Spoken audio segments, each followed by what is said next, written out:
Hello, my name is Martin, and this is Nerds and Stuff. We just finished playing the Star Wars, the Fantasy Flight game, Star Wars Force Awakens beginner game. We're going to do kind of like a post-show, just kind of talk about our experiences. The one thing I want to touch on, and I think I mentioned this at the very start too, is that these guys have played RPGs for various amounts of times, but they've never played the Fantasy Flight game's Star Wars system, and they're various Star Wars enthusiasts already. So they've never played this game, and it being a beginner game, some of you subscribers might know I run a Star Wars Edge of the Empire campaign.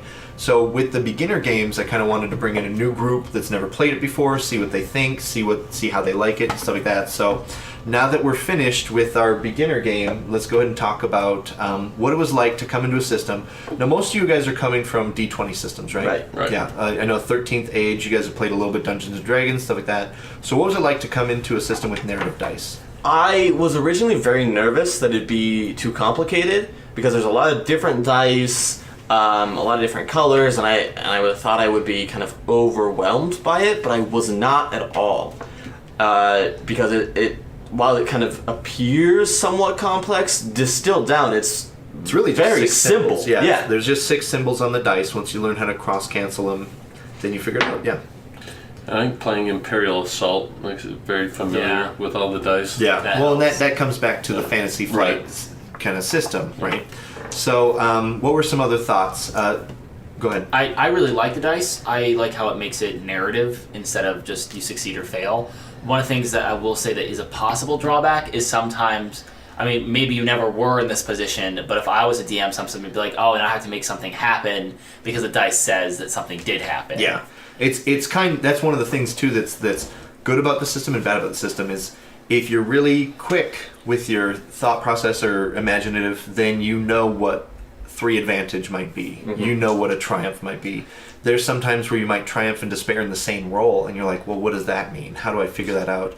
And that can be really jarring coming from a success or fail kind of system. You have to make that, because everything has to be, almost every roll is going to be as interesting as a critical success or fail on a D20 system. Exactly. And those are some of the most fun because 1, you're deprived of them, and 2, cool stuff's gonna happen. Yeah. I just think it's weird on more insignificant rolls, like you're trying to put in a password or something and you get all these successes or you get all these advantages. Like, I don't know, I guess I just press the buttons really hard. Yeah, and there's it's for the table and for the GM, especially for the player too, to try and figure out I was doing X and that's my success or fail. Right. What secondary or different stuff? You can decrease the time, like there's very basic straightforward stuff. I can decrease the time, I can get a boost, I can alleviate strain, but then there's also more fun stuff too, like when you're putting in these passwords or putting in the computer, like you in the turret, all of a sudden you can control the lights in Fira Bon's room. Yeah. And I think that's just good role playing, right? Because then it makes your computer check. You're trying to restart the turret, which should be very straightforward, but you fail that check. And so now you're on the computer and we make it a fun thing to where now you're flipping the lights off on that system. And maybe in real Star Wars that doesn't make sense, but at a role-playing game, at a role-playing table, it's all about making those weird opportunities and making that fun, right?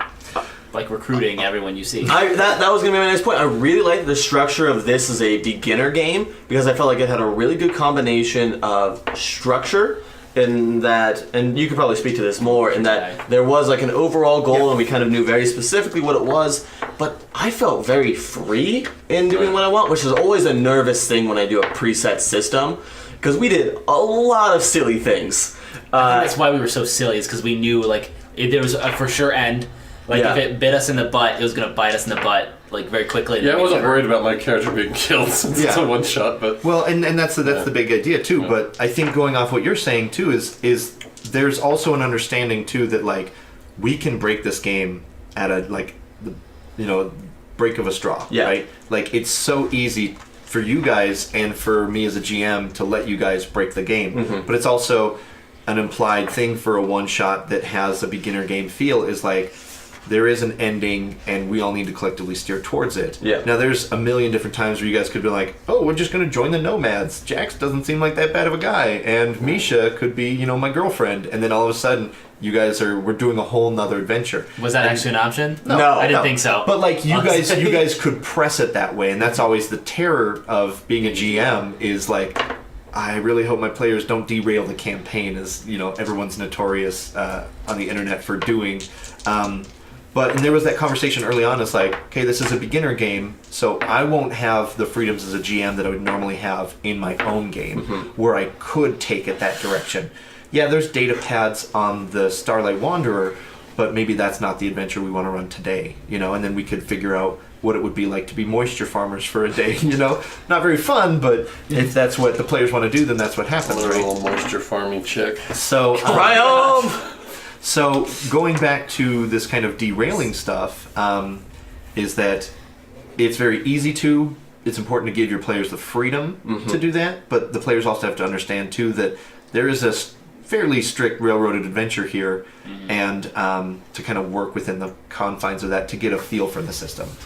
And I think so. This will be my last note.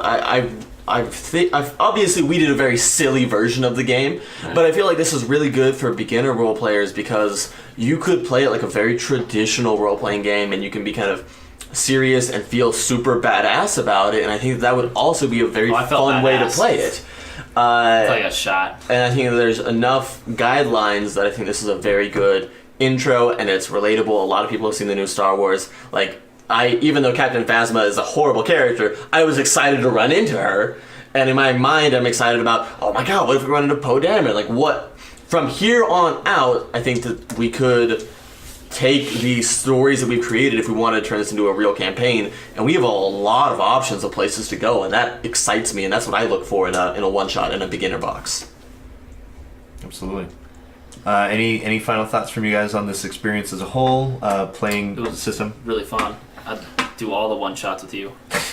Well, thank you. As long as I can recruit everyone. Whoever created the character of Bormo really outdid themselves because that guy is just fantastic, and I was not playing him weird. That's how he's meant to be played in the book. I just read it. It actually talks about it has his a abs. full paragraph of abs. Yeah, right here. This is just all ab work. Yeah.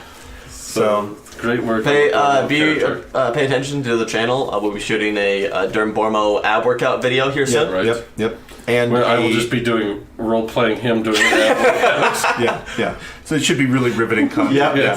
So Crunch 1. that'll Crunch 2. just Justin here rolling dice for half an hour.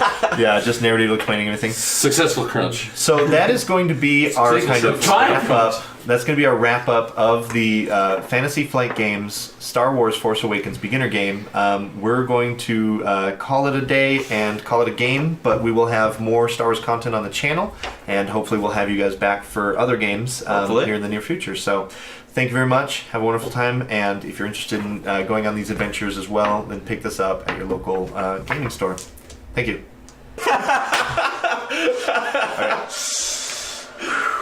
This is the life I've chosen. It's not a good one, but it's mine. All right. Got the story of my life right there, Martin.